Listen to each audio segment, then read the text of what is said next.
Welcome to the Three Thought Podcast. And this has been a blast, if I have to be honest, because there has been so much work into this. True. 3 months now? True. 3 months. 3 months now. And it's actually sponsored by American Studies, so we're actually pretty serious about this. So it's just exciting to begin this. So we were thinking about the first episode is more of an introductory episode into the Three Thought Podcast. Yeah. Like, what are our values?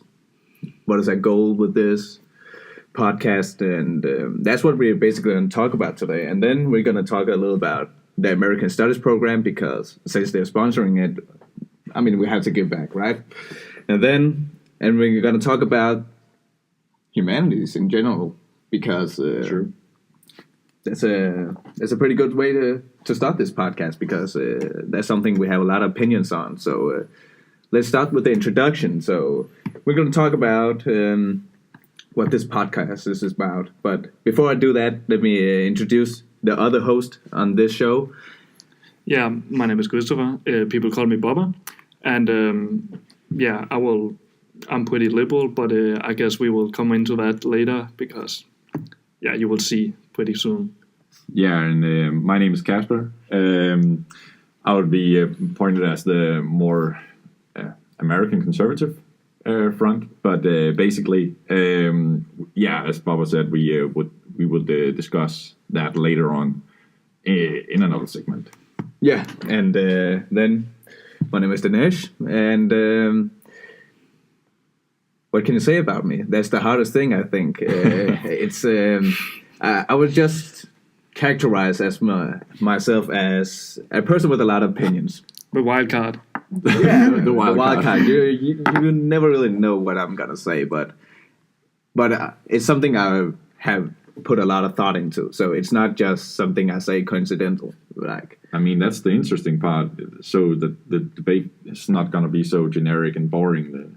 We have this wild card of opinions. Yeah, exactly. I'm not afraid to speak my mind. So we also, all of us, have very different perspective on USA and American culture and so on. Yeah. Also in the politics and in general the entire society, we have completely different perspective on. So I think it's going to be an interesting discussion.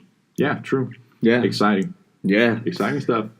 So and the idea behind the podcast was also very unconventional, if you have to be honest about it. This is people would ask, I'm in my major now. Yeah. In international corporate communication. I just finished my bachelor in American Studies, right? And you two are in your third semesters, right? Yeah. Third semesters. So that's a huge lab. So how do we get together? And then beer pong. Yeah, beer pong. How do we get to start a conversation on the topic of America and culture in America in general?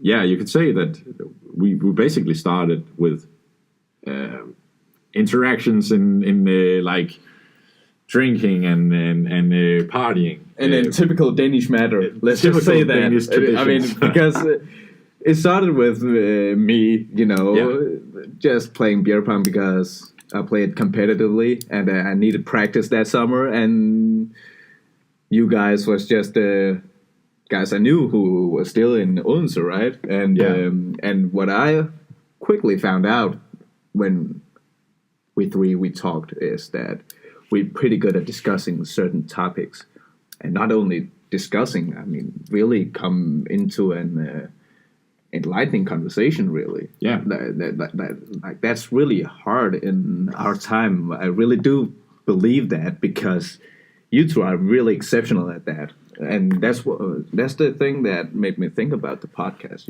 So I completely agree. The problem, I think, about today's society is that people are not willing to listen to other perspectives. Yeah. And that's what I like about you two. Both of you are very good at listening to my opinion, and if I say so myself, vice versa. And that's also what we want the podcast to be about. It's going to be an ongoing discussion, and we would also like listeners out there, if they've got some opinions or questions or statements, they can write into us on our Facebook site, so they can come with their input. We want this to be a discussion where every idea or thoughts can be discussed and talked about openly without any judgment. Yeah, and one of the values we appreciated is that we're not going to judge anyone by their opinions, especially today, man. It's like you can't even have a different opinion. You can today you can't make a joke actually, or have an opinion without getting ridiculed or judged, or being labeled as something an extreme, Yeah, exactly. So one of the most you could say that the most important part is that if you feel like you wanted to ask questions to this podcast, or if you wanted to engage in the conversation, make sure to visit our website, Facebook page, Facebook page, YouTube page. Leave a comment or leave a message for us. It's on Facebook. It's the Free Thought Podcast. And on YouTube, it's also the channel is the Free Thought Podcast with a 3, not with a number. The number 3, and not like spelled 3. That's some wordplay right there. That's some wordplay. No, but seriously, man. So this idea really came unconventional, and to actually, to be here is. It's exciting, and so actually the support is actually been the most incredible thing, right? Yeah. Because we pitched this to our professor, he is the leader of our faculty. Yeah, he's the leader of the faculty in American Studies, right? And ever since we pitched this idea to him, he has been nothing but supportive. So we have to give thanks to him and the other professors, who have heard about this and are willing to, listen to us. And it's been unbelievable. So yeah, exactly. And we also feel like the people around us, like friends and family and the communities we engage in, are also extremely supportive. Asking questions and showing support in actually engaging in our podcast and with the topics of our podcast, and asking what is this podcast? What are you gonna accomplish? But it's been thrilling actually. To get started. And we're going to try to get this podcast out once a week. And sometimes we got special guests in, which are our professors, to talk about a specific topic, which we are very excited about. And those podcasts is probably going to be a little bit different when it's only us 3, but also getting more interesting in some areas because you get an expert on some kind of field that has to do with America in some sense. Yeah, these professors, man, they're really smart about their topics, man. Sometimes it's like enlightening that you care so much about something, that you're willing to put so much time in it, and it's only fair that they have a lot of time to talk at the podcast, Yeah. So yeah. But actually, this, as we said in the beginning, this podcast is gonna mainly focus on us 3. Mm-hmm. Yeah. And on our studies and humanities in general, where at the end of every episode we are sort of gonna make a little cliffhanger for the next episode. Yeah, saying the topic and what you can probably expect from the podcast in the future. Mm-hmm.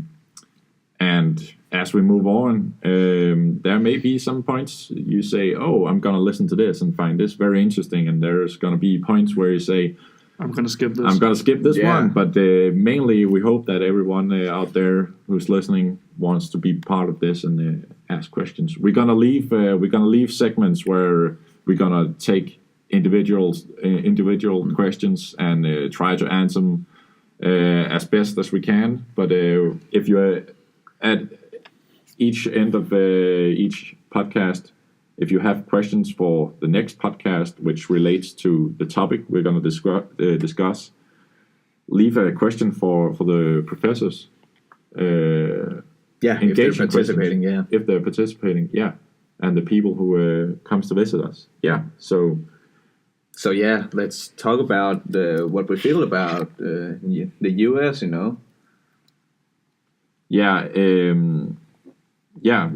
can talk about how is this podcast relevant for the time we live in right now, and how are people in general how are they gonna experience our podcast? Where are they gonna experience our podcast? As we mentioned before, we follow our Facebook page. That's probably the most important. That is the most important way to sort of follow this journey. Yeah. But you could say that not only on Facebook, but also we're trying to reach out on YouTube and SoundCloud. And as we start to get more technical or get more professional with our podcast, you could say that we want to expand it into sort of iTunes and Spotify if it's possible, if it's possible. And we also talked about not only just recorded podcast, but you never know if we might expand into a live podcast or exactly, or actually get a video on it, so you can see our pretty face while we're talking. So. Well, that's future project. Future projects. Anyways, future projects. Yeah. I'm thinking we are going to talk a little about our own background and where we stand politically. I'm, as I said before, very liberal. I'm very left-leaning in American context. In Denmark, I'm probably a little more. I'm left, but probably a little more centrist. But in American context, I'm extremely leftist. Yeah. So I'm basically a Bernie boo. I'm a huge Bernie Sanders supporter and a huge Bernie Sanders fan.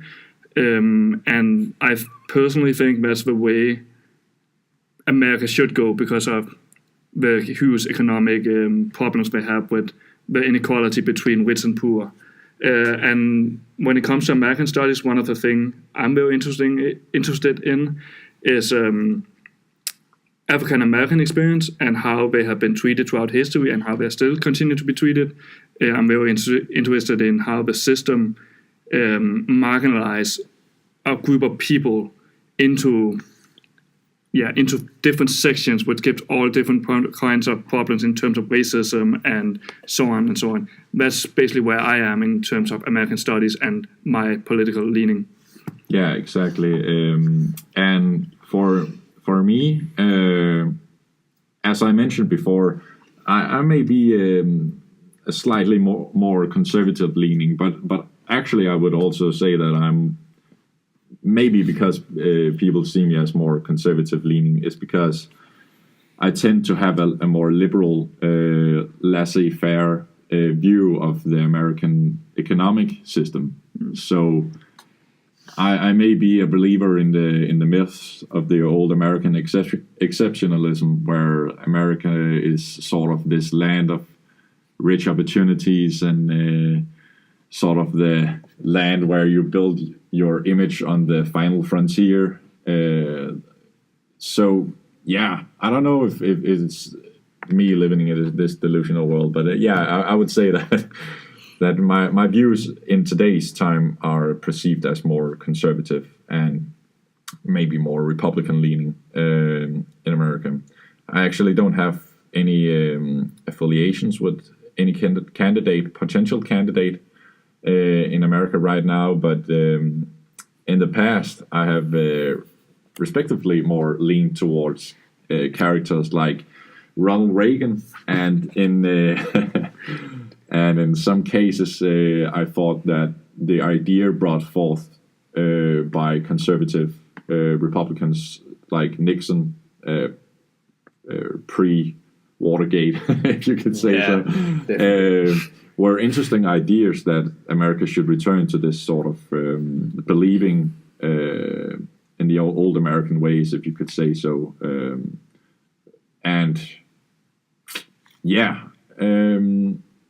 I wouldn't go farther back, because then we could have like, oh, what about Lincoln and all that stuff? What was the Republican Party built on? That would be a discussion for sort of another time, I would say. But actually, I would say that's my that's my political leaning. Yeah, so in terms of myself, I have no political affiliations at all because I was kind of a late bloomer if I have to be precise with myself, because it took some time for me to, mature and get, some insight into the political stuff of the countries, but the reason why I came into American studies was the fascination with the country, because what you like Casper talking about, the myths of America, I always found the American dilemma really fascinating, like, talking about the American dream, the melting pot, and all those kind of things. These are like pretty good ideas, something you should live by, but problem is that I don't see it anywhere in the US. Exactly. I don't see it anywhere, and especially because I knew something was wrong in the US before I was studying this, right? And then after 3 years, 4 years, doing independent research and actually following the studies pretty closely, it's like, it's worse than I imagined. I agree. Yeah. It's worse than I imagined, and it confirmed your biggest fears. No, it made it worse. It made it worse, man. I didn't realize it was that fucked up. No, I mean, seriously, man. It's like, but that's the thing that is fascinating, man. This is fascinating thing to actually, especially when you're coming from Denmark, man. It's like pretty good here. To watch this country, man, and all the racial problems and just inequality in general, it's pretty fascinating. But then in the past year, I was seeing myself as left leaning, definitely. But now I'm pretty cautious about going to the far extreme left, because that's another worrying issue now. It's like I don't like to put a label on myself, like what I said earlier, just a man with a lot of opinions. So yeah, that's pretty much it. So and your descriptions of yourself, I feel that you're pretty precise in what your views are, and that's what I have recognized. Yeah, you could say so. Yeah, I would also say that, as you said, a man with a lot of opinions, it's sort of what we are going for with this podcast. It's trying to not create, but express opinions that people may not have thought about. The whole process, that saying, oh, I see all this stuff in the news that it's completely extreme right or extreme left. With this podcast, we're sort of trying to heal the divide. Heal the divide. Yeah. Yeah, but also just bringing some casual talk.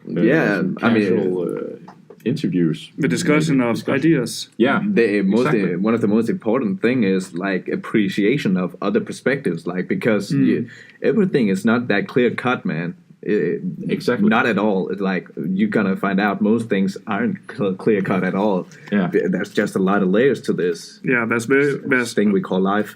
yeah. There's many nuances in these topics, and most of the time they're always discussed in such a black and white issue, where people are either on the one side or the other side. And when we're talking about America, that's a huge problem at the moment, especially because of Trump.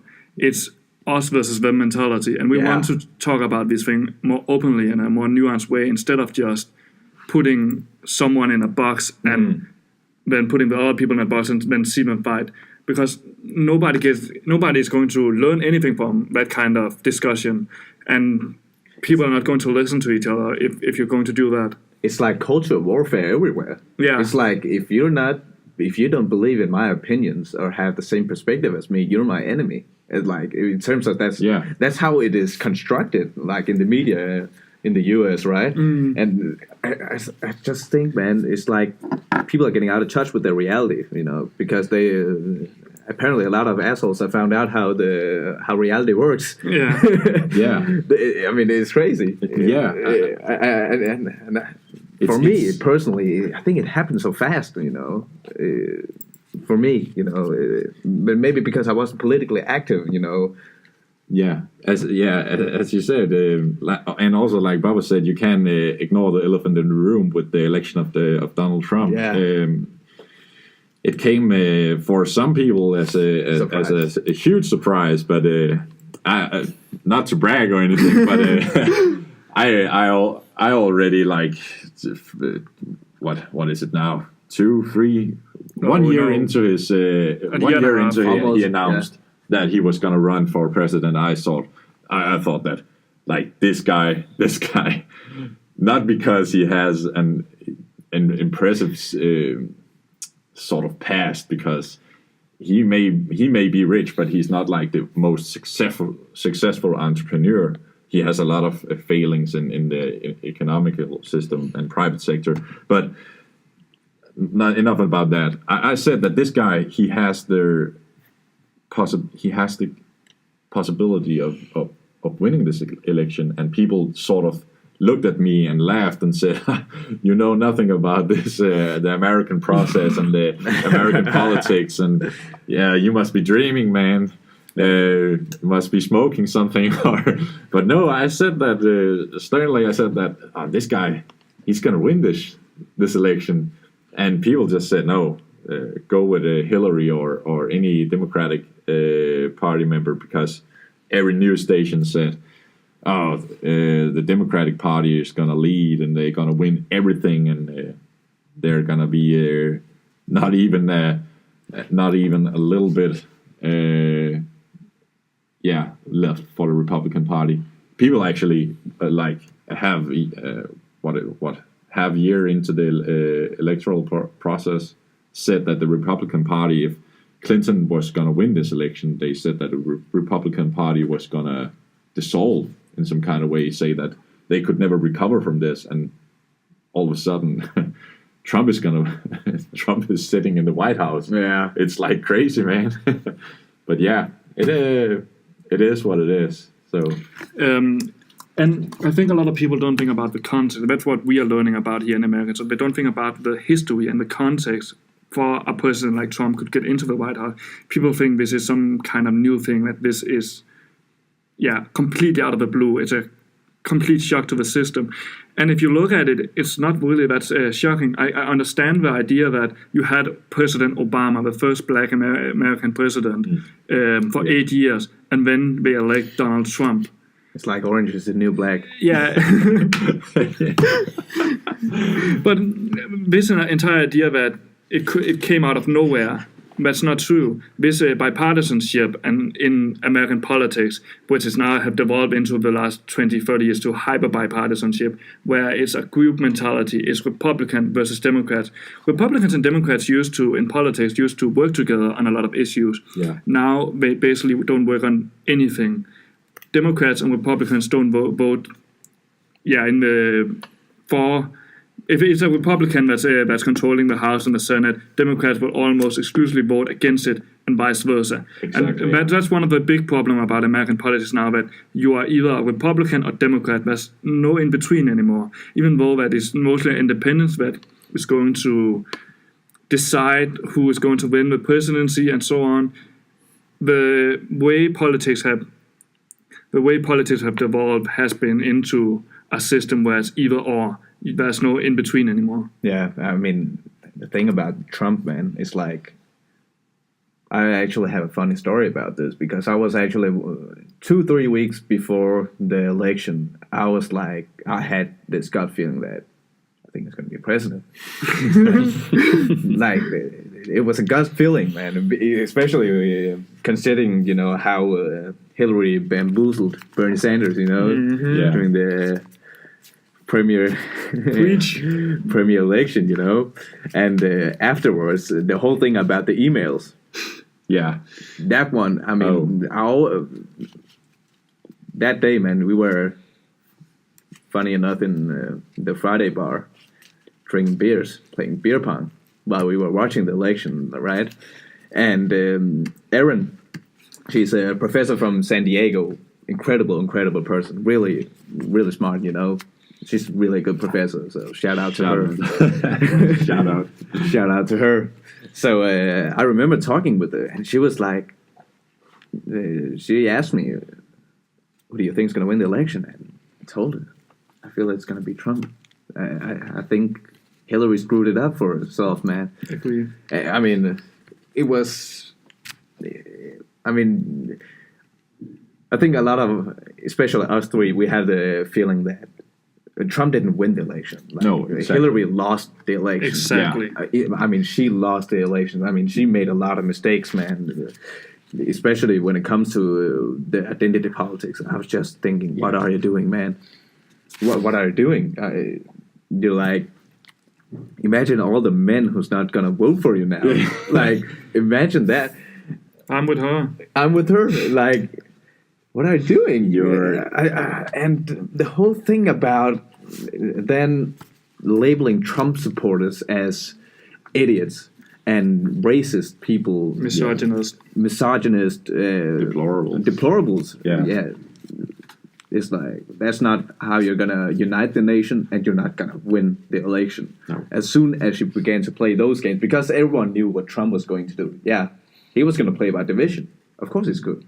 Yeah, you could say that he had sort of a voter base. Yeah, he does. He has sort of these guys or these people are gonna vote for Trump no matter what. Yeah. As you said, he could go down, what was it, in New York and shoot a guy and still... On Fifth Avenue. Yeah, on Fifth Avenue. And they would still vote for him. They would still vote for him. But that's true, actually. That is true. But that's the crazy thing. That goes back to what you said, Dinesh, that she lost the election. Yeah. And he didn't win the election, sort of. Not in terms of popular vote. No, she didn't. He didn't. Yeah, exactly. It's like a recurring theme that the Republican Party is not a winning party in some kind of sense. Well, not since you could say George Bush Senior. George Bush. Senior. Yeah, they're not sort of this winning party. It's more like the Democrats is the losing party. It's basically when the Democrats don't turn out to vote. Exactly. It's the Republican Party that's pretty incredible. That's also one fascinating thing with the U.S. Like, voter turnout isn't that good in the U.S. Like, when you're from Denmark, like, if you don't go out and vote, people will really be mad at you. It's like, man, if your parents knew that you weren't voting, man, and you're 22 and 23, you're probably going home. You're probably going home. Like, you're not going and getting out. No, but that's true. House arrest. But the thing about Trump is that he came in a time with a perfect cocktail. I mean, Hillary Clinton, we can talk about all the problems she did with identity politics, and she called 50% of all Trump voters deplorables. Exactly. Which is a stupid statement in itself, because even if you're not a Trump supporter, you think if you're leaning to, I might vote for this guy, they might feel that they're talking about you as a deplorable. She's saying you are deplorable, but just for thinking about voting for Trump. But the biggest problem with Hillary Clinton was that not a lot of people got out to vote, especially Democrats. And that was also a lot of the media's fault, because they were convinced Donald Trump cannot win the presidency. No. So people already thought that, well, Hillary Clinton is going to win the election. Yeah. So people didn't go out to vote, and there were probably a lot of people who went out to vote for Trump just as a protest vote, because they didn't think he would win. Exactly, yeah. Yeah, there were probably people who thought this was a joke. Like, this was something to joke around with.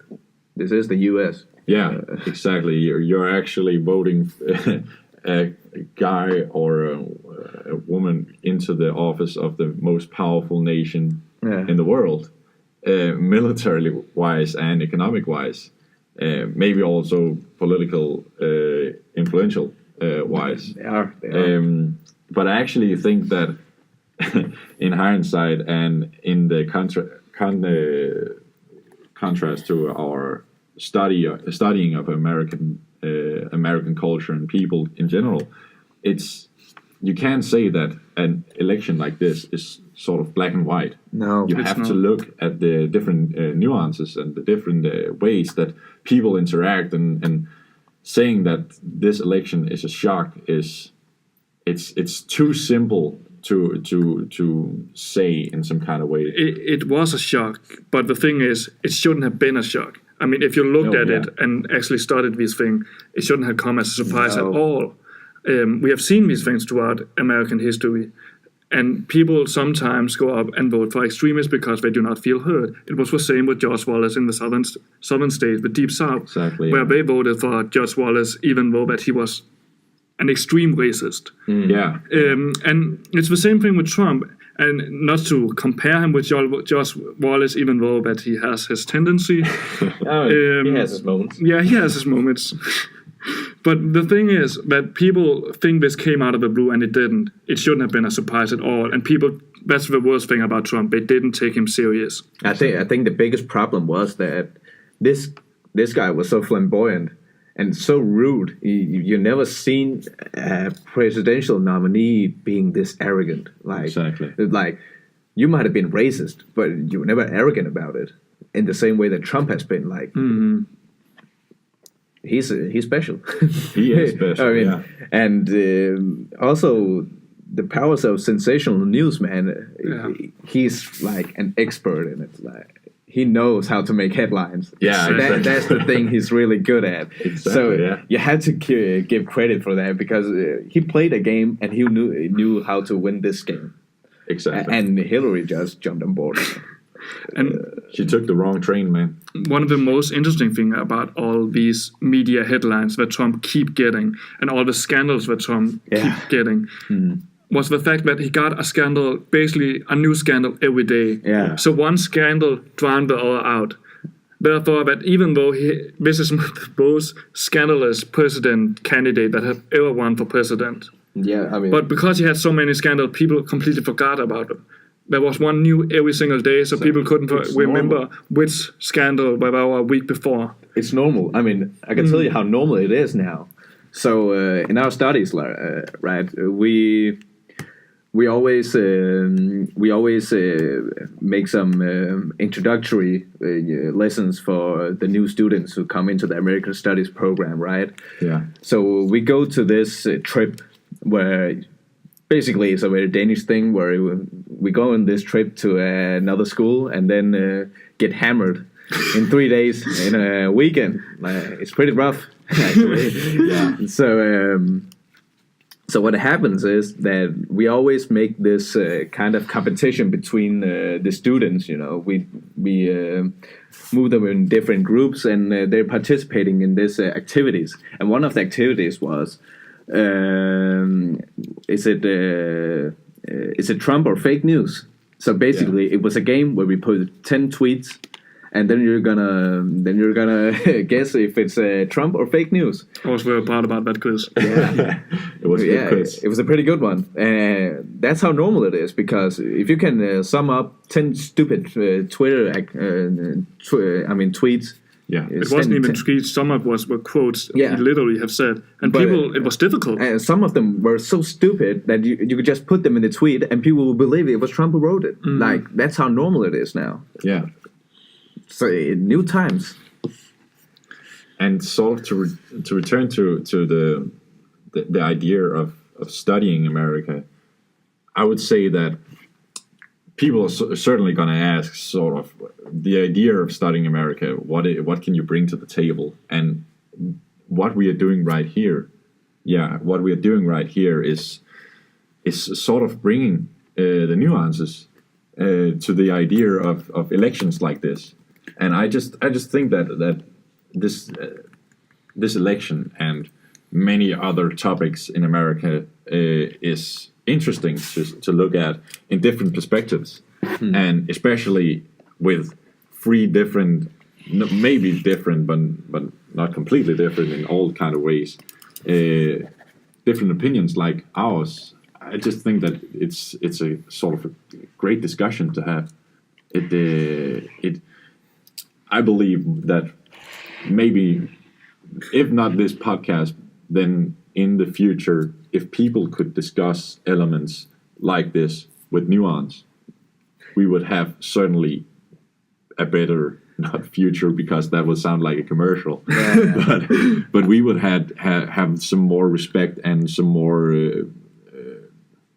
some chance to listen to each other and sort of digest different ideas. And have opinions. a better understanding of each other, and you know, because that's really lacking today, and also because one of the things, right, like in terms of like politics, economics, and you know, where you're leaning politically, it's pretty clear that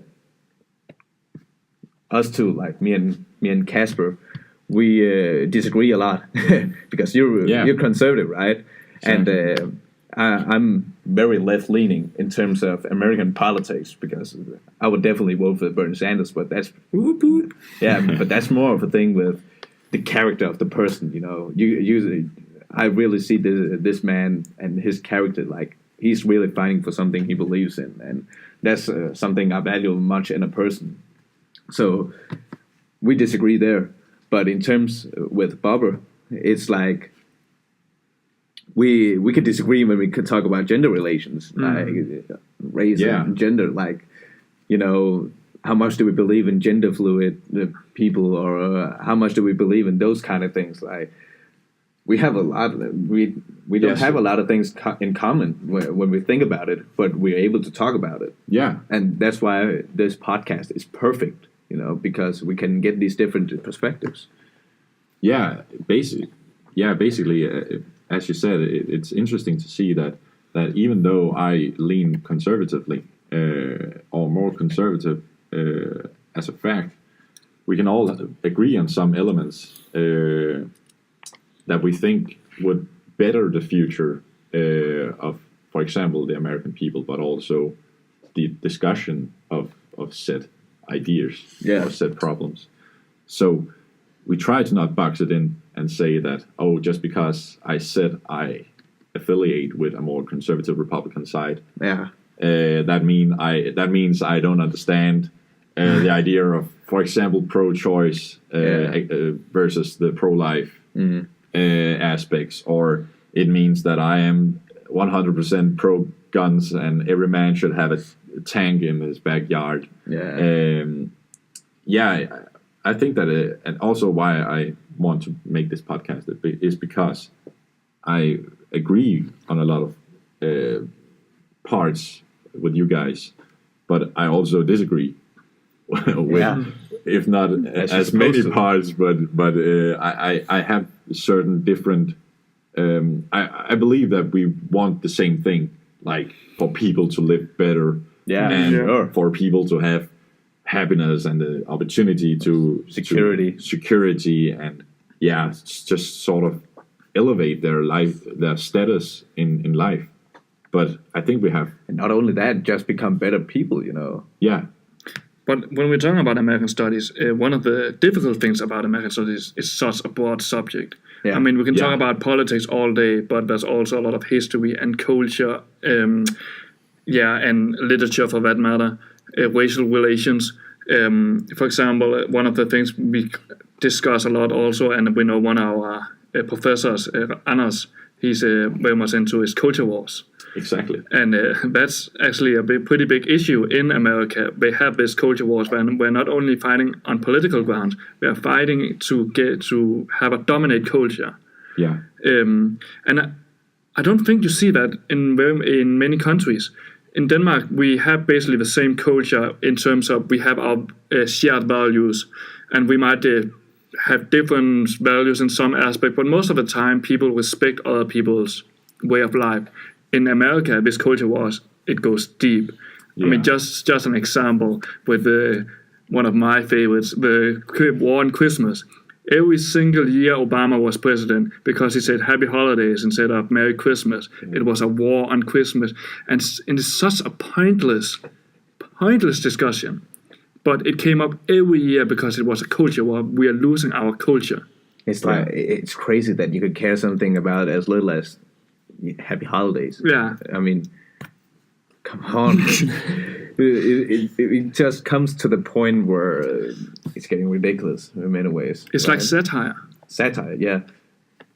I mean, sometimes you get surprised when you think that you have seen everything that the U.S. has to offer. Something like that comes, and you're like, how could I even allow myself to think it couldn't get worse? I'm going to study this. I mean, Yeah, well, they're like, you have seen nothing yet. Yeah, I mean, yeah, there's so much. There are so many cultural wars, man, and it has happened for such a long time. I mean, just in terms of music, I remember I was writing my BA project about this. It's like the whole thing when the gangster rap occurred into the scene in the early '90s, right? There was a lot of backlash because in terms of the in the perspective of these rappers, they was just rapping about their daily life, guns, killings, the narcotics, women. Oh yeah, I mean, I'm talking about gangster rap. When the NWA came into the scene, when they were talking about all this gun violence and what the crack epidemic did to the communities, and there were people who were against these people for speaking up about their livelihood because they swear.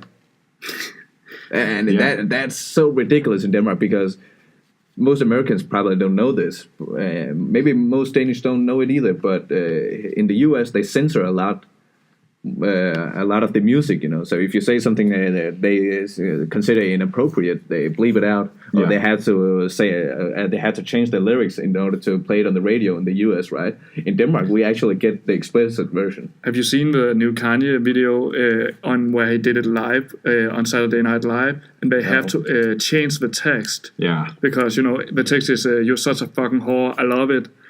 So they're singing "You're such a freaking freak, I love it," or something like that. You're such a freaking freak. Something like that. I don't remember exactly. But they had to change the entire song just to play it on Saturday Night Live. That will not happen in Denmark, for example. No. I believe the text was, I'm a sick fuck. I like a quick fuck. And they have to bleep it out and say, I'm a sick freak. I want a quick freak. Yeah, something like quick that. Freak. Quick freak. It's like, it doesn't make sense. No, the choice was, you're such a freaky girl, I love it. Instead of you're such a fucking whore, I love it. Yeah, it's sort of such a fucking hoe. But it's not that it's the most important aspect of the American culture to discuss. It's just like it's a whole bunch of small things that in the collective idea. It's ingrained in the society. Yeah. I mean, just look at the Kaepernick example with him kneeling to the national anthem. It's a huge scandal, and he has completely been blacklisted from the NFL, and now he got this now he's the face for Nike. Yeah. And people are burning their Nike shoes just because they do not agree with his use of the First Amendment. Yeah. I mean, it's his First Amendment right to speak about what he thinks and what he feels, and people are outraged. And if you think about it, it doesn't even make sense. He has a First Amendment right to speak and to act his mind in some kind of way, and even to go further, the idea of burning your Nike shoes, it's just like, come on, why, dude? And it's your shoes. You have bought them from your own hard-earned money. What I think is worse about is they are also completely flipping what his protest is about. His protest is about police violence against African American communities. Yeah. And they're saying he's disrespecting the flag and disrespecting the troops, and has nothing to do with the troops. And what annoys me about people burning their shoes, I don't really care, it's their shoes. Yeah. But the thing is, they're saying he's disrespecting the troops, so they are burning the Nike shoes because it's the face of Nike. And how about you, instead of burning your shoes, you decide to donate your shoes to veterans? I mean, you're not helping anybody by just burning them. Yeah, I mean, the funny thing about that Nike commercial, right? So what Nike did, they took a political affiliation.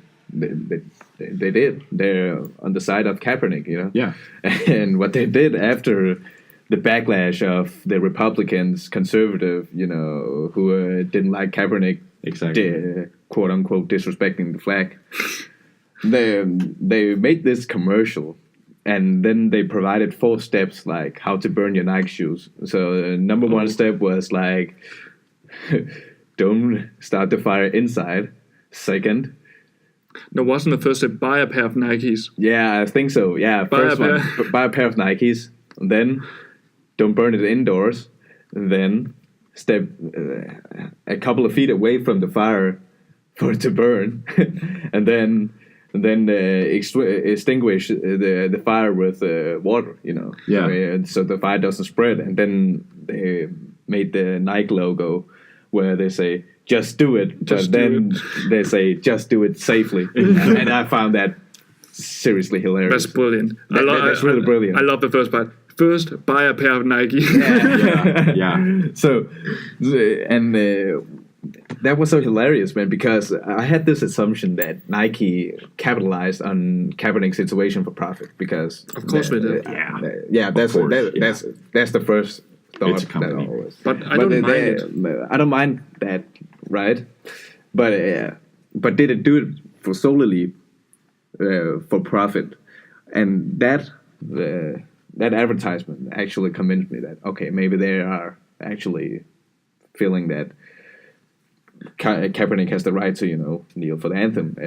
In Denmark, people won't say a peep if someone kneel down to the Danish anthem, even when we pull our flags up on our birthdays.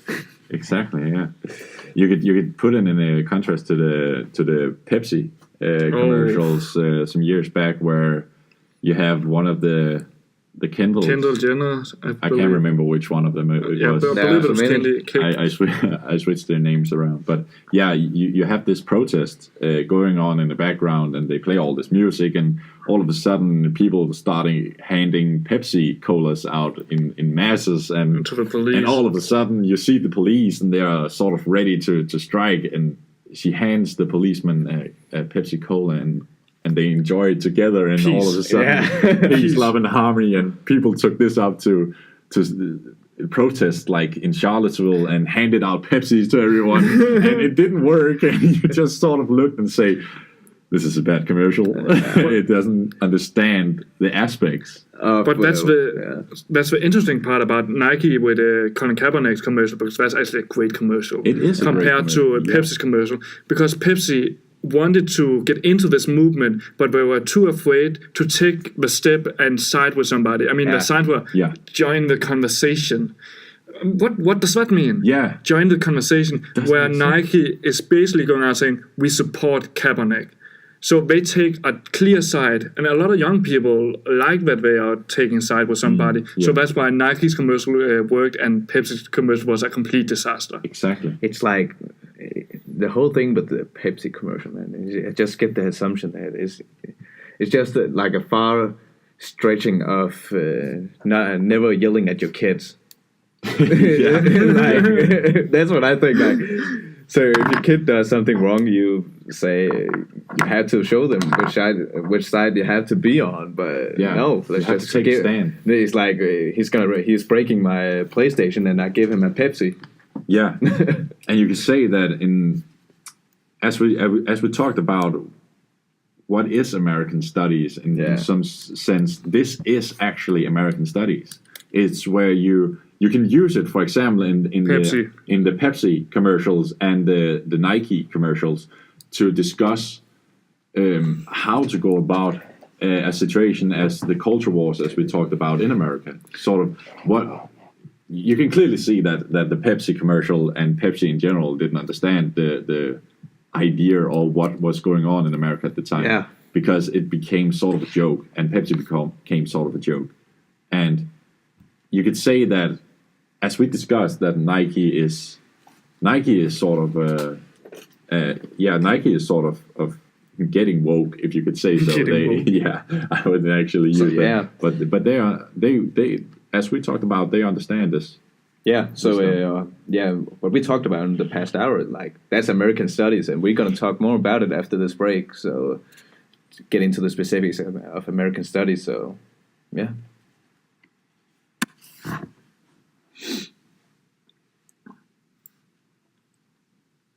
And we are back. So we were talking about, for the past couple of, for an hour now, about, basically what we use American Studies for. And that's what we're going to elaborate onto this topic. So, as mentioned earlier, I finished my bachelor degree in American Studies. And so and Bob and Casper are in their third semesters right now. So let's explain what this American Studies phenomenon is about. Yeah, you could say that both in your own life, but also in your moving forward into the private sector or the public sector. You could say that for me, as a personal interest, I saw American Studies as a way to not exactly move out of Denmark and find work in America, but I wanted to sort of have a connection with the American economy and with the American people. And I saw American Studies as a way to sort of bridge this gap between Denmark and America. And when I started American Studies, I sort of saw this, what can you say, more advertiserial. I went for the advertising industry and for the marketing perspective also, because I have a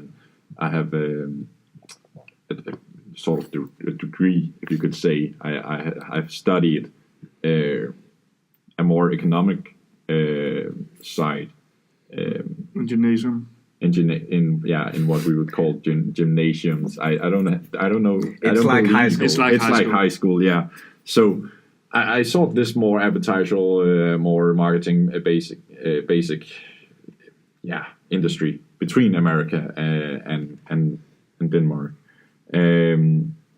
But now I have actually sort of shifted towards being more interested in writing and analyzing how people interact, especially in the poorer parts of America, because as we have experienced over the past years, the divide between the richest Americans and the poorest Americans are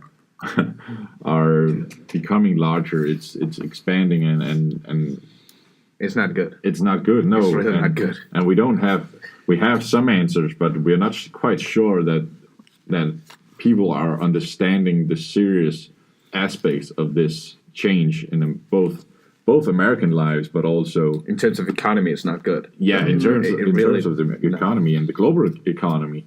Everything that happens in the U.S. Happens all over the world. It has influence. Exactly. Yeah, exactly. I mean, just look at the depressions. Where do they come from, right? It starts in America, often.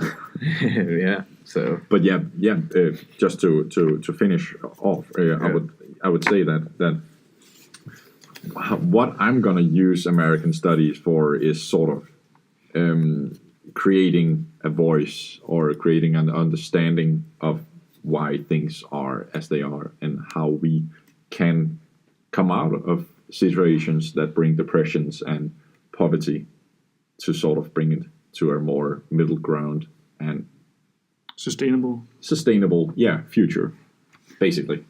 Yeah, and for me, like Denne was saying, one of the interesting things about America, that everything it does in America affects the rest of the world. It comes to economic, foreign politics or relations. I mean, they are the lone superpower at the moment. You can't say China is going up there, but they're still nowhere near America's power, both politically, economically, and also culture. And one of the things I always was interesting in America was American politics. I've been following American politics since I believe I was like 17 or 18, pretty closely, almost every day. So when I heard about this, this study, American Studies, I thought it was perfect for me because I love reading about American politics and I know a lot about American politics. But the thing was, as Casper was mentioning, when I started reading American politics, not politics, but studies, I wouldn't say that my interest changed, but my look and what I was thinking about, which direction I would go in, kind of also changed, because I got very interested in this racial relationship between Black people and the white majority, and also how this have influenced society as a whole in America. And this entire idea how this system is actually still oppressing Black Americans I got extremely interested in. So one of the subjects we had in our second semester was business, and I'm not interested in business at all. I don't think it's that interesting. I know Casper was more interested in than I was, True. but it doesn't speak to me. But one of the great things in our final paper, we could write about everything. I mean, we could choose a company and write about it. So I decided I'm going to take something that appeals to me. So I decided to write about private prisons, because I think private prison is abhorrent. I can't stand private prisons. But it gave me an opportunity to study the business of private prisons, while at the same time learning a lot of things about these racial relationship and this mass incarceration that really affects me or interests me in America, because I think it's one of the greatest disasters or moral bankruptcy of America is that it's the country with most imprisoned people in the world by far. And the worst thing is, it's not coincidental. Exactly. It's like, when you look at it closely, it's like it's a system. It's a system, purposely, right? So you're done. Huh? Yeah. Okay. So as mentioned earlier, I was never into politics, or I mean, my high school years, man, I really didn't know what I was doing, to be honest. I mean, I was a very different person, as I have mentioned to you guys. I was not the same person that I am today. Really progressed, if you ask me, right? Yeah. So, but I remember getting an interest into American studies mainly because of hip hop. Only because of hip hop. That was my only interest going into American studies, because I always loved rap music, and the hip hop movement is always appealed to me somehow. And then getting into the American studies, like, if I could get what I wanted back then, I would definitely have go into psychology, because still today that really interests me. Same. Psychology is real fascinating. It is.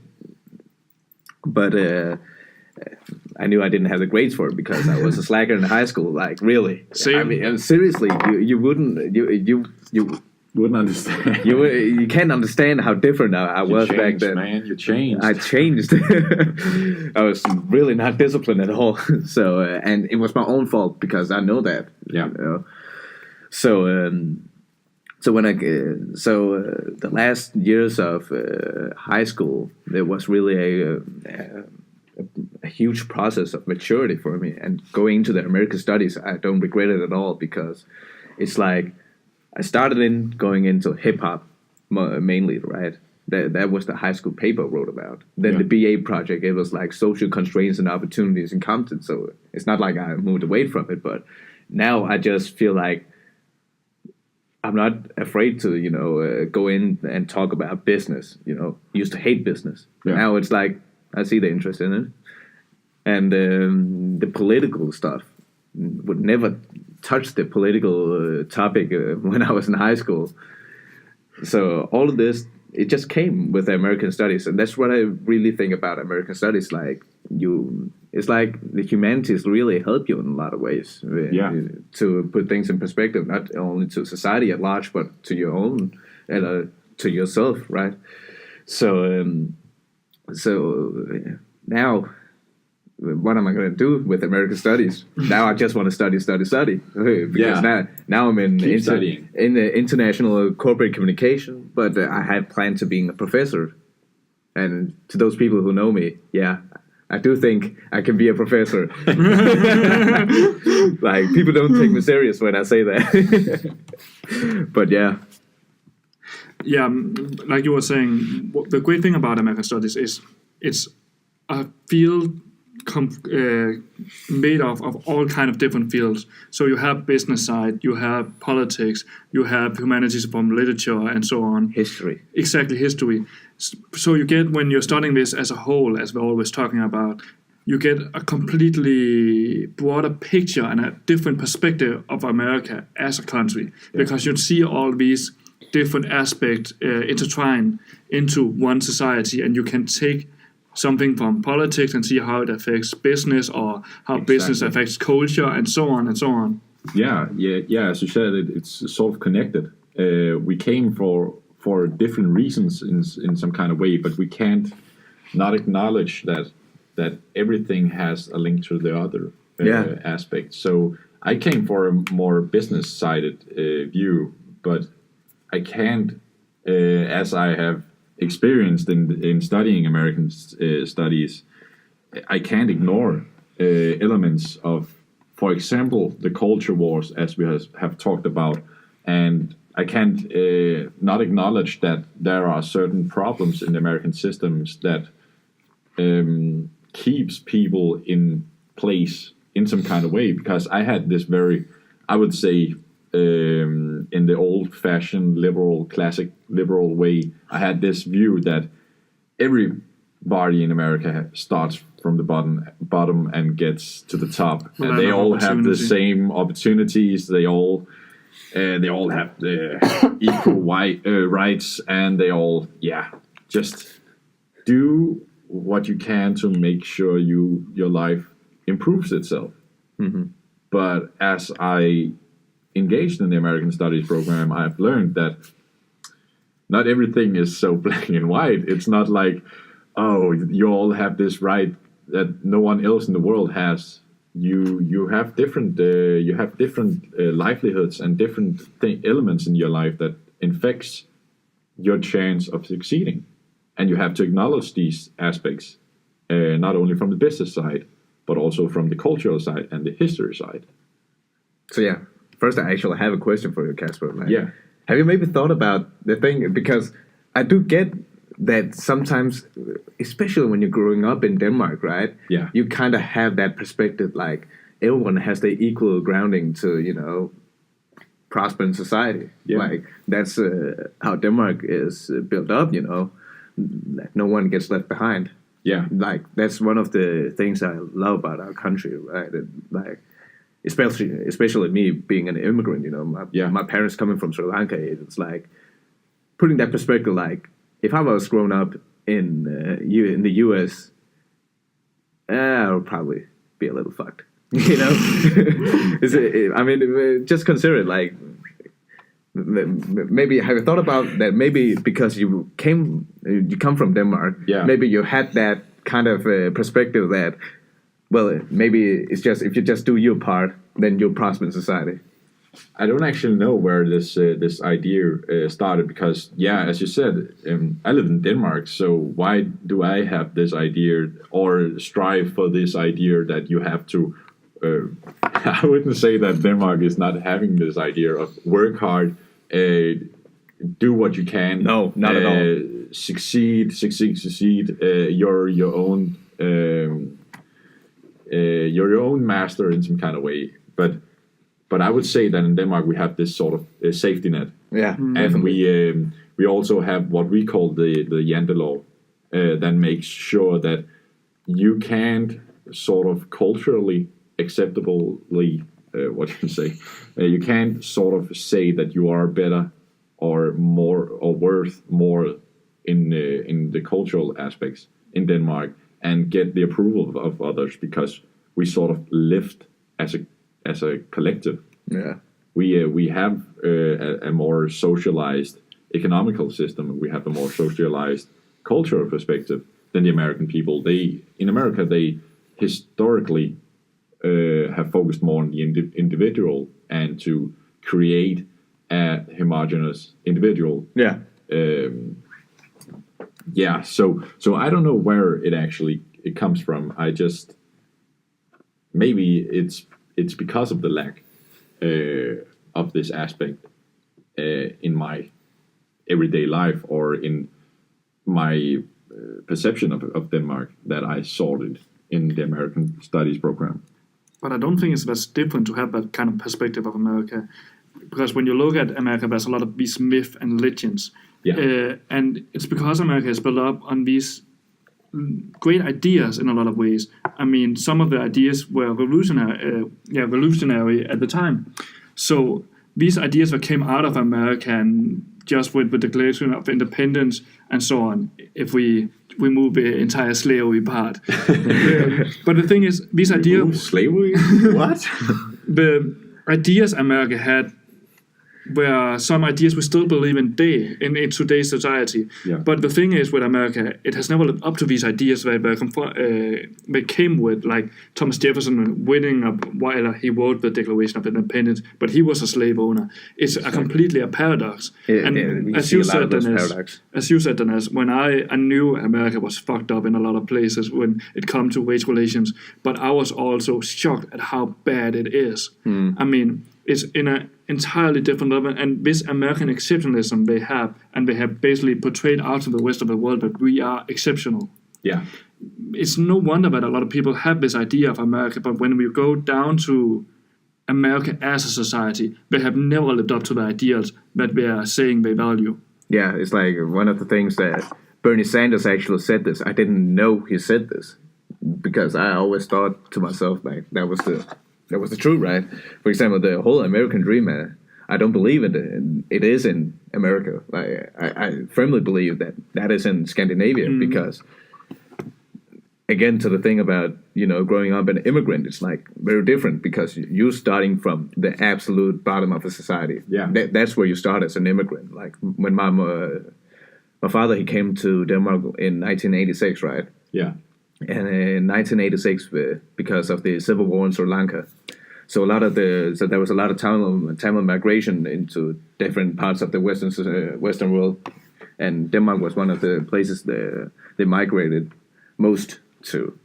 So in 1986, and this may sound normal, but if you take this into American standards, this is not normal at all. Like, for example, so my parents, we are 3 siblings in our family, right? Yeah. So older brother, he became an engineer. Yeah. So he's an engineer now. My sister is It's a social worker. But now in the age of 33, she is now studying a bachelor in chemical engineering. Okay. Yeah, so she kind of had an epiphany. Yeah. During the last 2 years. Like, yeah, I don't want to help people anymore. I think I want to get rich instead. Nah, man, it's because when you live in Copenhagen, compared to other parts of this country, it's like, yeah, you need more money. Yeah, you definitely need more money. It's expensive living in Copenhagen. Yeah, it's really expensive. I actually, I have just on the note that you said there, I have a question. Actually, have you asked your parents why they chose to move to Denmark? It was an accident from my father's side. He was supposed to move to UK apparently. This is the story is from my sister, right? So he had to go to the country first, then he would get a citizenship, and then he'd get the rest of the family. Yeah. To the country, right? Yeah. He had never even heard of Denmark, but apparently the flight stopped in Denmark, and then going to the UK. Yeah. So this is according to my sister, and she said that he just stood out onto the airport. Yeah. And when they were switching flights, he didn't understand anything. So he was like, "This is UK. This is UK." This is pretty great. This is pretty great. So then he had to go to the police station because he was an illegal immigrant, and he didn't have tickets for Denmark, right? Yeah. But then, because during the 80s, Denmark actually were in need of, immigrant work. Yeah. Immigrant work, like they started with the Turkish in 60s. Right? Yeah. And then the 70s and 80s, there was still it was a pretty homogenous society. So they just, you may not be from UK, but you can live here. Yeah. And then he lived here. So you could say that in some kind of way that your interests in the immigrant and the minority person in America is sort of related to your own background. Yeah, for example, so the thing I was trying to say before the story, right? Yeah. So my sister studying for chemical engineering. My brother is an engineer, And then obviously they wanted me to become a doctor, engineer, or a lawyer. Yeah. And then I chose something else. Humanities. I chose humanities. And obviously that wasn't a popular decision in my family. But take that into consideration. That's pretty exceptional. Yeah. If I become a professor, we are 3 people in the same family where none ever had a college degree or even close to a college degree, not even high school. Like my father, his family was tobacco farmers, which is pretty good in Sri Lanka at that time. And I don't remember what my mom was doing. Probably not anything. But anything of note. Yeah, I mean, she became pregnant when she was 15 with my brother. So yeah, okay. So yeah, but what happened was, so it's pretty exceptional that you have no college education throughout your family, and then you suddenly have 3. That is quite an that doesn't happen in the U.S. because it takes generations. It takes generations, really. Yeah, I mean, on that note, I would actually. Not to undermine it in any kind of way, because I am actually also the first to have a degree in the bachelor's degree, and I also I believe I would say that I come from a household that's like middle upper class. Yeah, but they when I hear their stories, they sort of it's difficult to say that they sort of have low grades and they don't have full. I'd say that they have sort of high school degrees, and then they went on to practice their craft, and that made them achieve the level of success they have today. Exactly. So I wouldn't always say that just because I have a bachelor's degree doesn't ensure that I have a work that is paid as well as they will in any kind of way. So, just to put it into the American perspective, you can actually have a blue collar work in America and see the same point of success. And you can. Yeah. So I would say that, but that is also on one of the discussions we have on the importance of an university education. I would actually say that a lot of blue-collar works in America are more important than a lot of the university white-collar jobs, because you can achieve the same amount of success. And I know that it's not always a popular opinion, because a lot of people say that the more educated you are, the more success you will often get.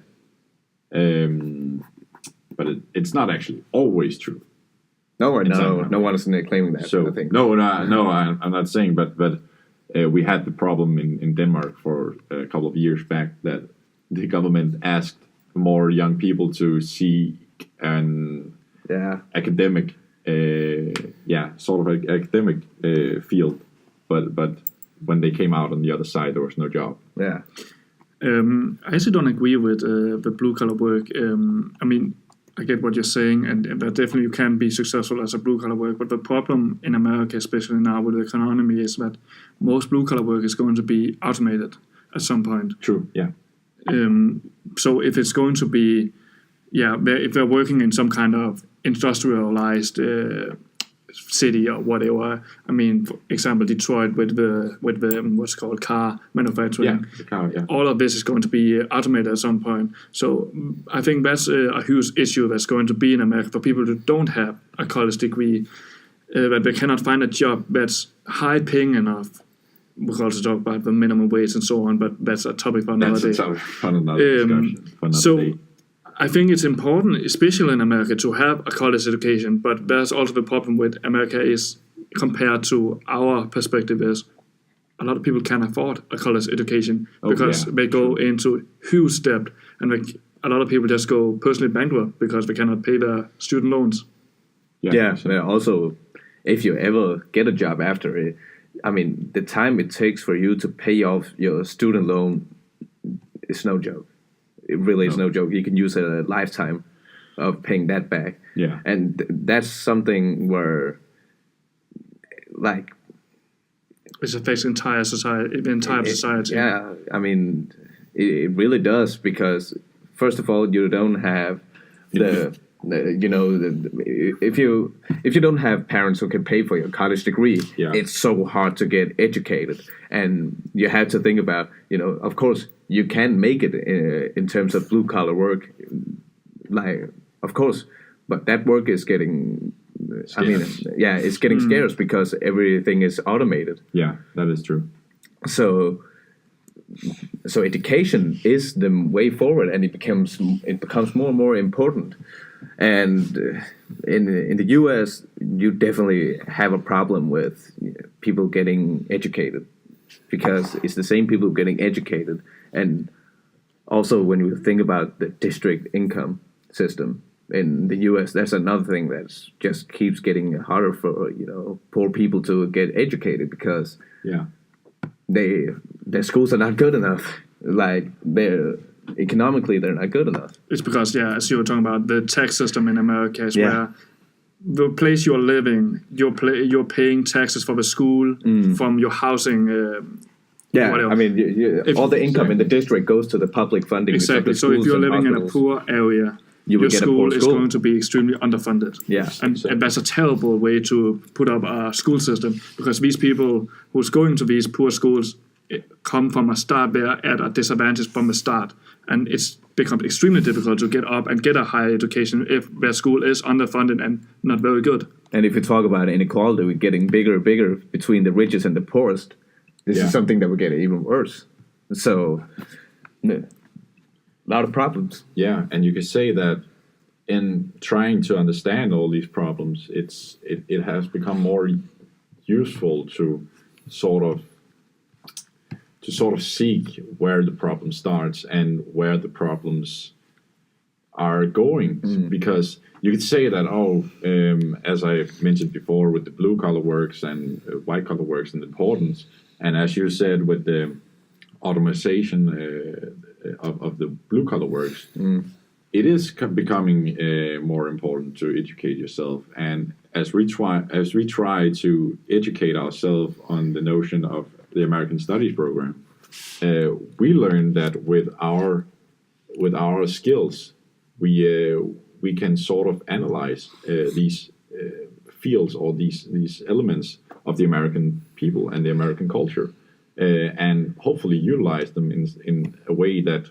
would provide understanding, not only to the Danish people, the Danes who maybe see this American exceptionalism as a blindfold, but also provide information to businesses and to corporations and to politicians who wants to utilize.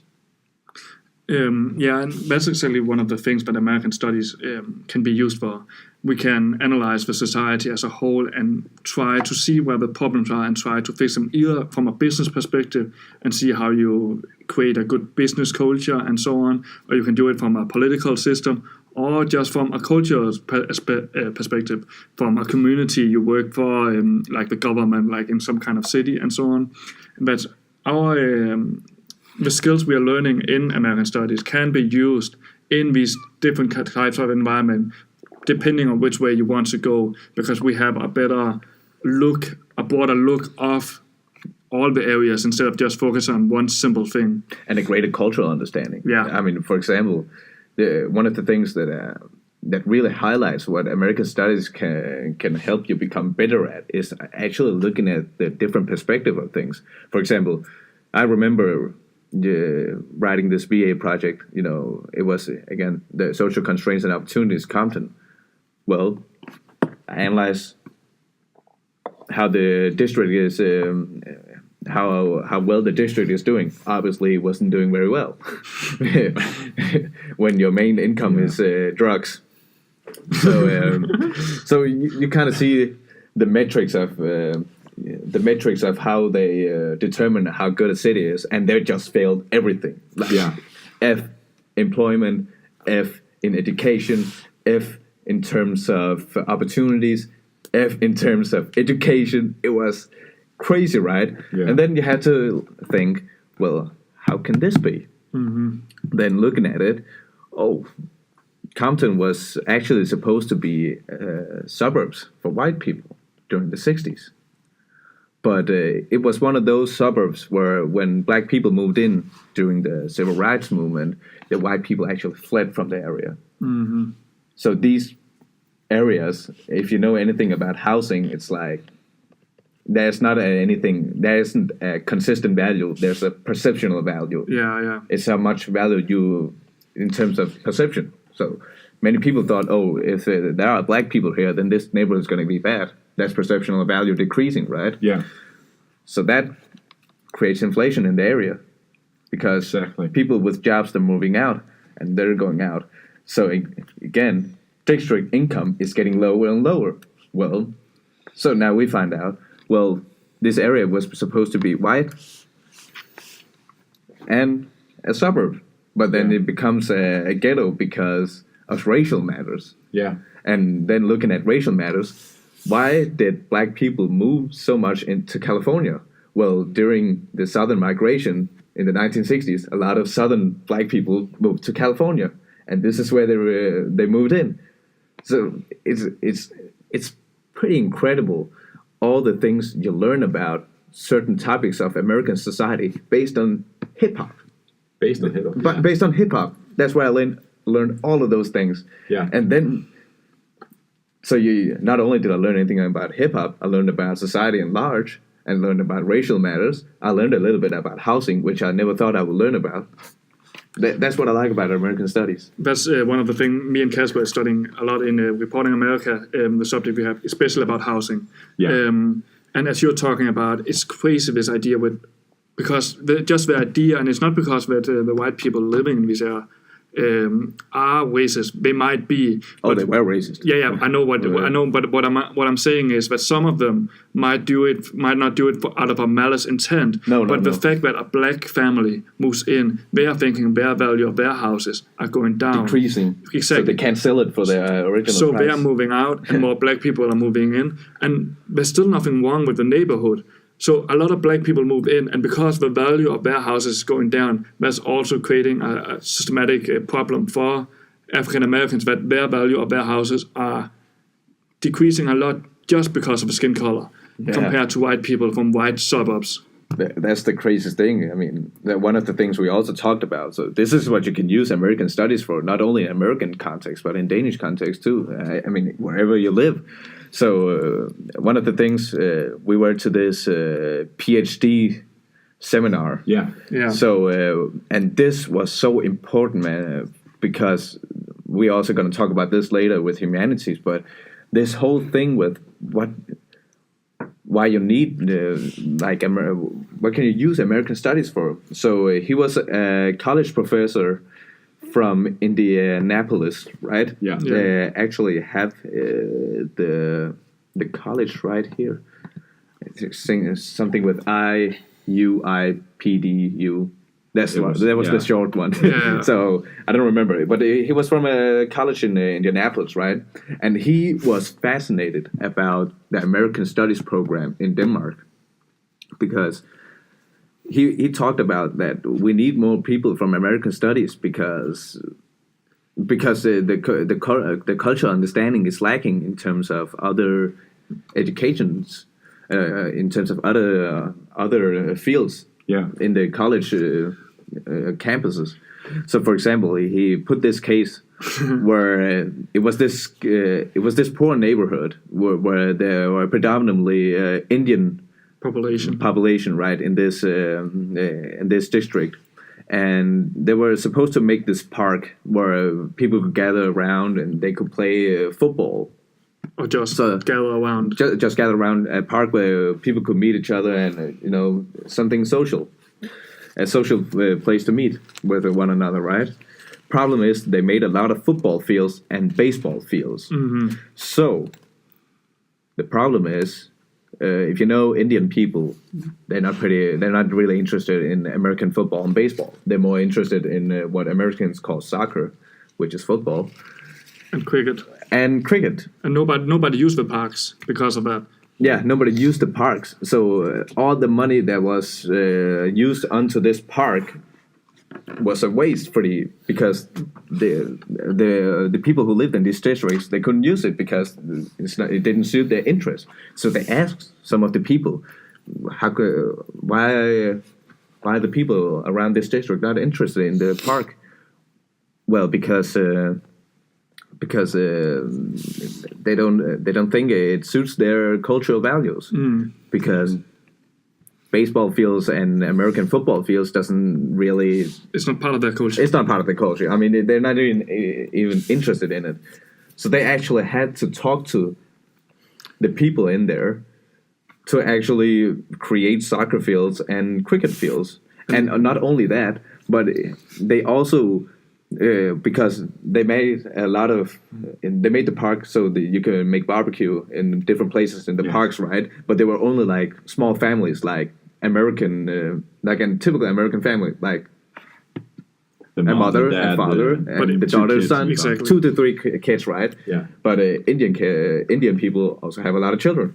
Yeah. They have big families, and they take their grandparents too. It's like 3G families, like 3 generations of one family that live under the house. So they make the barbecue areas more suitable for that kind of families.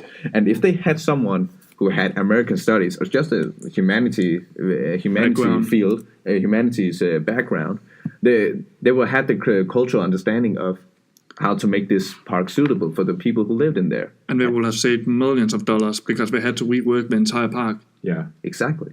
And that's one of the ways that humanities or American studies, but yeah, humanities can be used. But people don't think about it a lot in the today's society. They also think it's like a waste of time and we're just down in the books. But we can actually use this knowledge outside to have a better understanding of the area and the culture because we know how to analyze these things.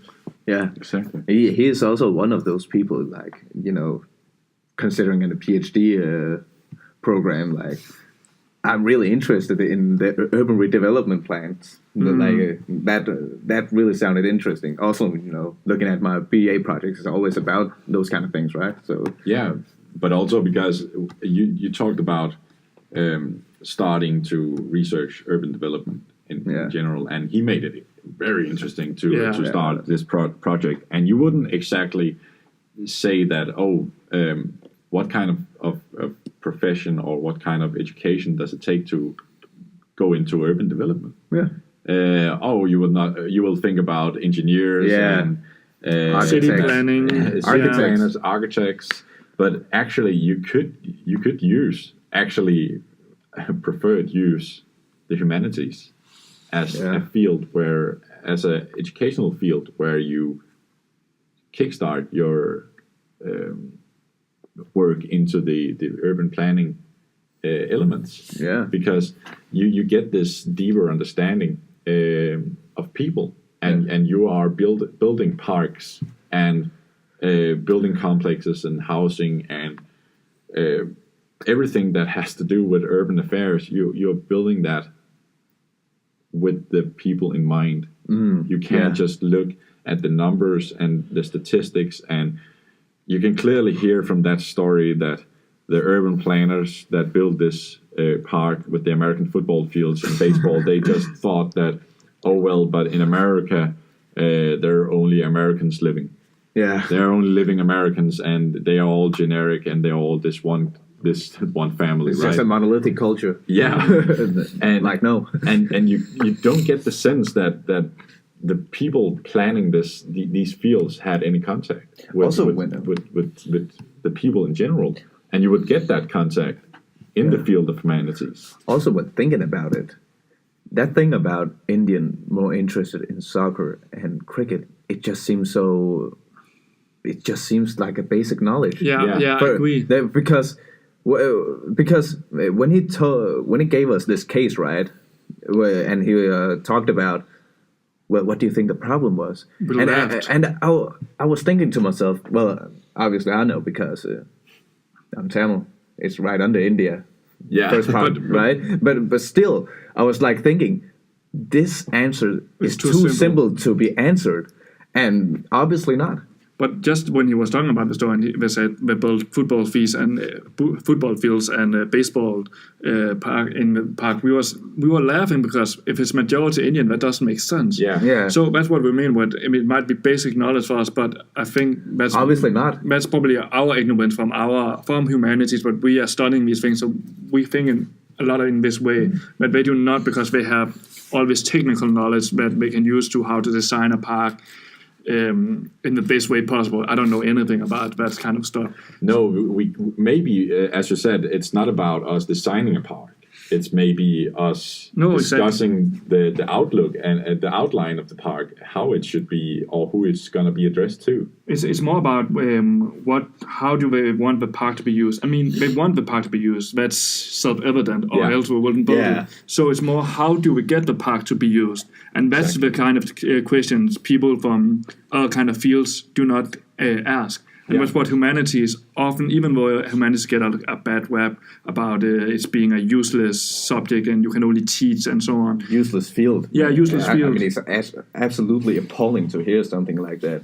I mean, I really do think, when did people have this perception of, like, American Studies and Humanities in general? Like, when did that occur? It's like, I really don't understand.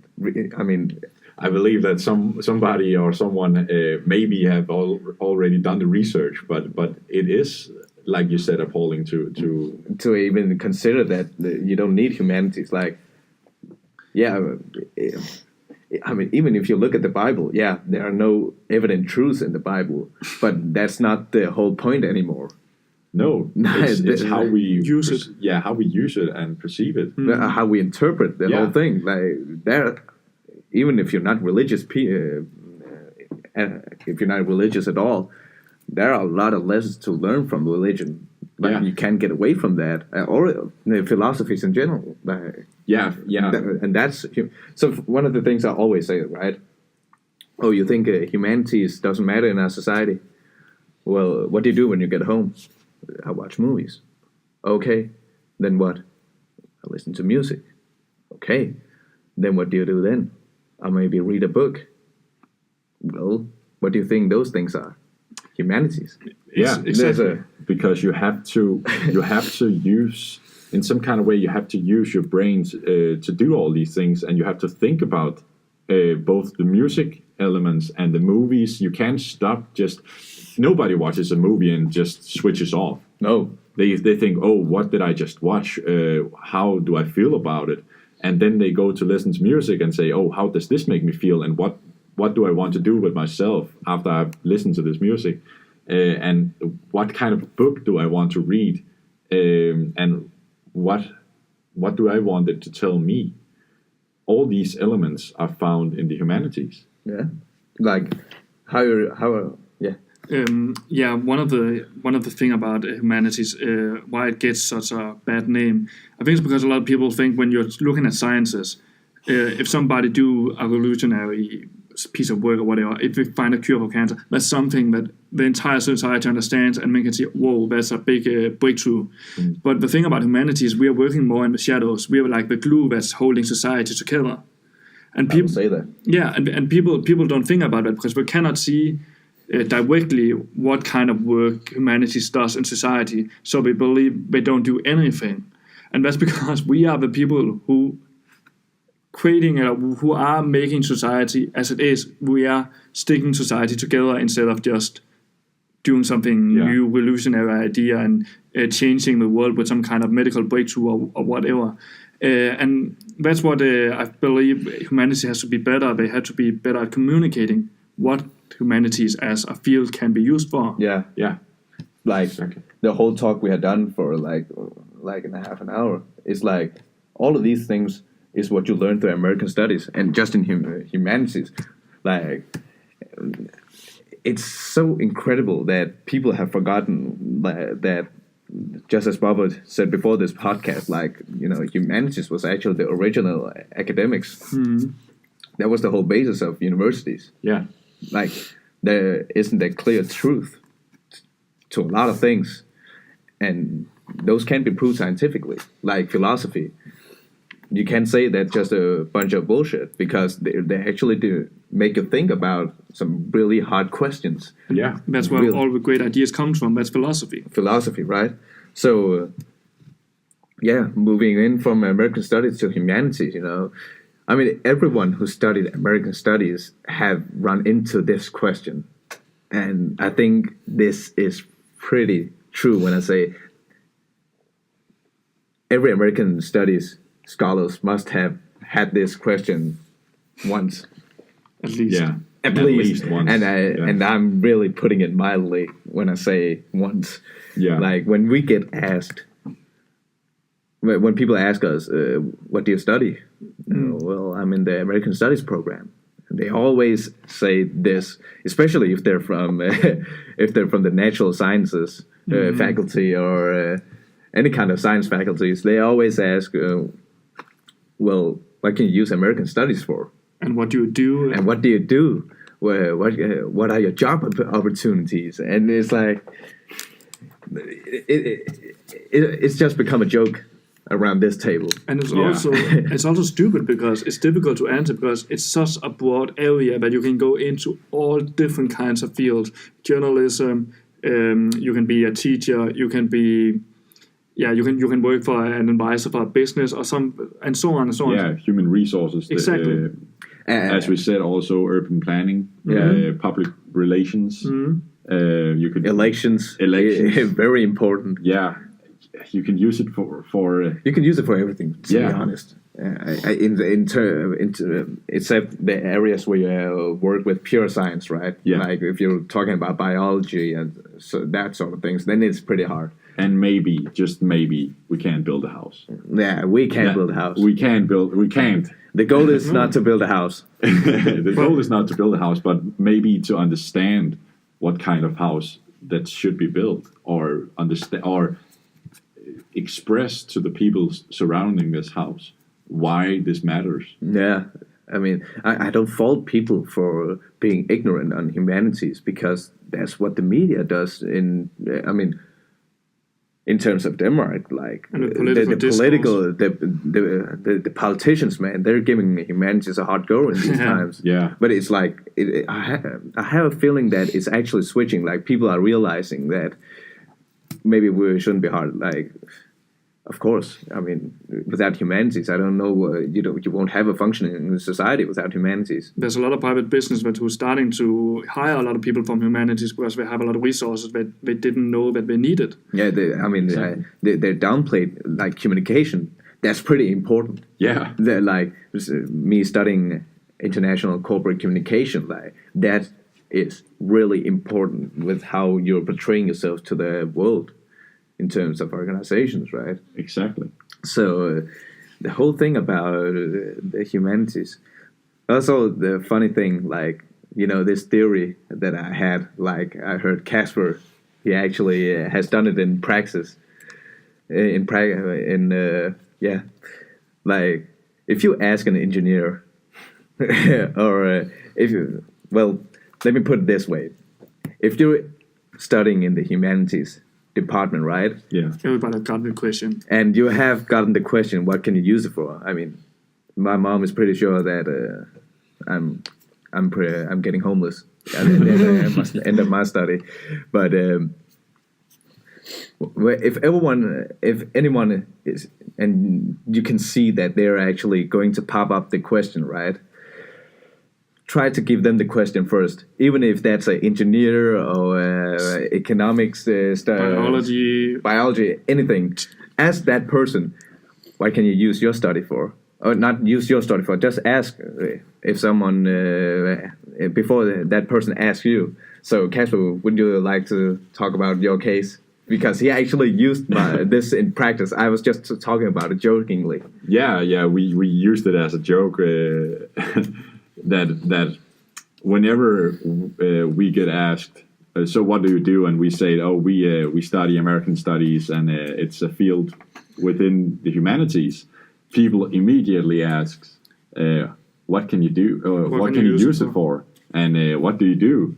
And it sort of stuns us because it's not a simple answer. You don't have a simple answer.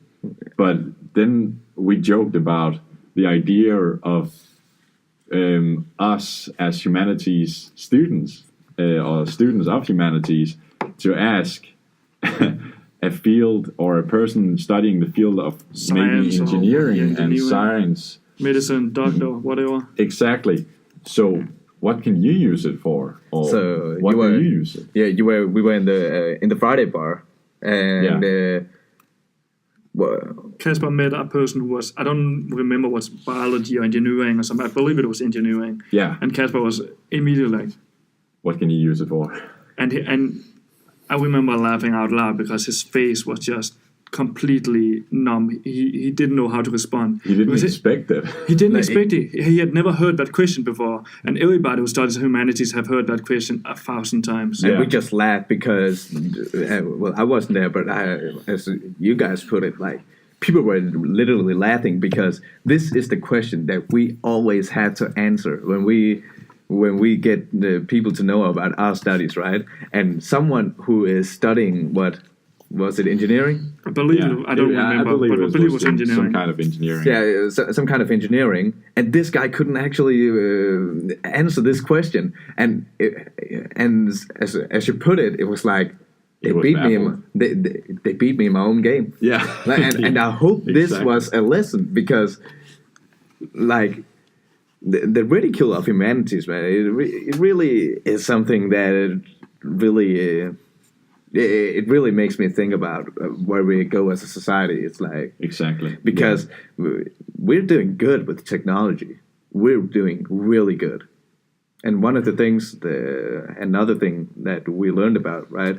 So me, Bubba, and our cameraman Rasmus, we were actually at the Obama event in Kolding. Yeah, we were there. You weren't. So yeah, we had a special invitation to the place, right? That's one of the perks of American studies. Let me just tell you that. So we were there, and it was a 1 hour long talk with Barack Obama, and actually seeing an ex-president, like in the flesh. Like he's real. Like even when Bob, not the biggest fan of him, but it's so surreal. Yeah, that it was weird. It was really weird because you don't expect one of the most powerful men for like 2 years ago. He's actually right there. Yeah, I mean, you can actually have a gun right there and shoot him. Well, like, we couldn't. Really. But Denne and I were joking all the way up until he came out on the stage. And we were just joking around. And as soon as he went out and we can see Obama, it was extremely weird feeling because it was. We have seen this man so many times on TV and giving all these kind of speeches and so on. And then all of a sudden, he just stands there and he's just a man. Yeah, he really is. I mean, you just look at him and you realize, man, he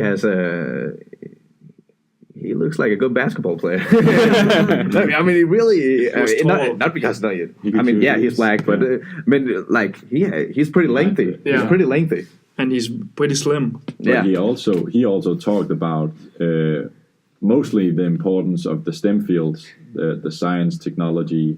Engineering. So the thing I was talking about, right? Exactly. So he talked about this thing, and that really triggered my mind into something. I just realized what he was trying to say. Like, so he talked about obviously that in the future, any work that could be repeated will be automated, right? But we need people to be educated into the robot technology, just technology in general, science, biology, all those kind of things that you will assume he will say, right? But then he says something else. He says something of, to be able to communicate with people from all around the world, like cultural, like understanding culture, right? So he put on this case, like he says, we have the technology, we have the resources, we have the whole globalization phenomena going on, where it's pretty easy to communicate all around the world. We actually have all of these things going that we can actually end poverty. We can end famine and hunger and diseases all around the world, right? Especially in Africa. But you can't do it because there are a lot of civil wars going on between different cultures and those kind of things. And that's where it hit me. Like, we're doing pretty good with science.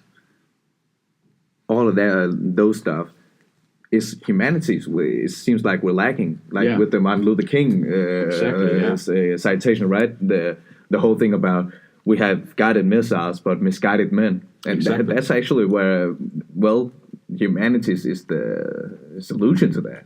And so don't disregard that.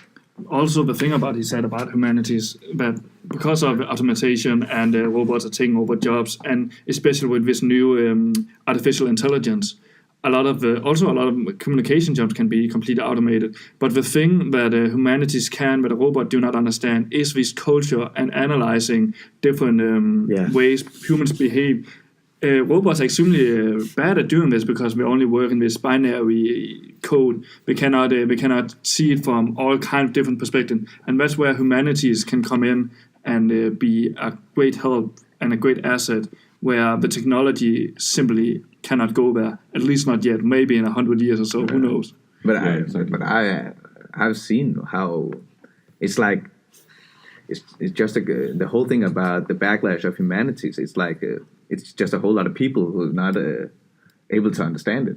For example, I have noticed this. This is really funny. I really noticed this, right? So this is from a psychologist who was talking about, people being logical and being more abstract, right? And people who are those extreme logical people who tend to be engineers or something, they're always used to, that they're always a bottom line to everything. Yeah, there's a bottom line to everything. And one of the extreme logical people I know is my brother, the engineer, right? Yeah, funny enough. Yeah. So one of the things that he always used to beat me in my head, like he's 14 years older than me, so he really abused that he was a lot bigger. Yeah. So one of the things he always did was always talk about there's a right way to do everything. There's a right way to do everything. And for example, there's always a right way to study your homework. So anyone who knows me knows that I need a little sound in the background. Like I have to watch some TV or something. Mm-hmm. Just white noise. Just some noise, right? And he's the complete opposite of that. But he's so logically minded that it annoys him when I do it. You get it? So he can't fathom that someone is not doing the same way that I do. That's the logical perception, right? The bottom line. Yeah. Yeah. But to return to the points that we talked about in the beginning about American studies and humanities as fields that tries to see the nuances, the different ways to perceive people's cultures and those elements in a larger perspective. Yeah, it's what you can say the humanities is all about. Yeah, understanding that there are no sort of bottom line. There is maybe a bottom line. Obviously, there are some areas, of course. But there is otherwise buildings would be pretty screwed up. Yeah. But there is no one right way to do stuff, and I think that we can pretty much conclude on this our podcast, our first podcast. That there is if we have something or some topic or sentence to take out of this podcast, we could say that there is not one simple way to understand and do something. We have to sort of express, understand, and communicate. Yeah, like that is the thing. Like, I have this something we talked about in the beginning, right? People unable to understand each other and all that thing, right? Always have this like creeping thought. Yeah. Does it have anything to do with the backlash on humanities? Like, there's something that maybe it's not. It's maybe one of the factors, right? But it always a creeping thought that occurs to me here and then. Like, maybe that's why people are getting pretty stubborn on their views. Like, it's like people forget there's nuances in anything. Right? I think that, I actually think sometimes that people outside of the humanities field are sometimes shocked at how good people from humanities are to analyze people and groups and so on. Yeah. Because sometimes, as you said, we look in this world, in this black and white area, where everything is, there's a right answer, there's a wrong answer. And I mean, you can say it from everything from immigration to economy and so on. But this idea that there's one right way to do it, if you do something, it's going to affect another thing in some ways. And that's about giving a broader perspective. And I think sometimes people have difficulty seeing the broader perspective. And that's what humanities can do that other fields cannot. Yeah. Yeah. That's Definitely something to think about. Definitely something to think about. So, yeah. We could say that this, our first episode on this podcast, has been an interesting talk. And as we promised in the beginning, we would just mention what our next episode would touch upon. So, yeah, the next episode, which is next week, is about our take on PC culture, social mobility, and the alt-right and extreme left-wing politics that is occurring in the US in our time. And this is a hot potato, man, especially when we talk about it. Yeah. It really is, because it's a difficult topic. It is really a difficult topic, and it really has a big contemporary element to it, because that's the one thing that frustrates me in today's political climate. We are already getting frustrated. Yeah, because it's incredibly hard to actually pick a side, or even just to take stances on something, right? So yeah. So remember that you can actually ask us questions on our Facebook page or comment on the YouTube, and also we will be on SoundCloud pretty soon. So you can also follow us right there. And also just like the Facebook page, and basically every information that we are going to update you on there. Yeah. Yeah, and if you most important information, we will update you on our Facebook. Yeah, and if you felt that this podcast was something alluring your interest, then please share it with friends and families, because the more listeners, the better. And maybe we get to become rich off it.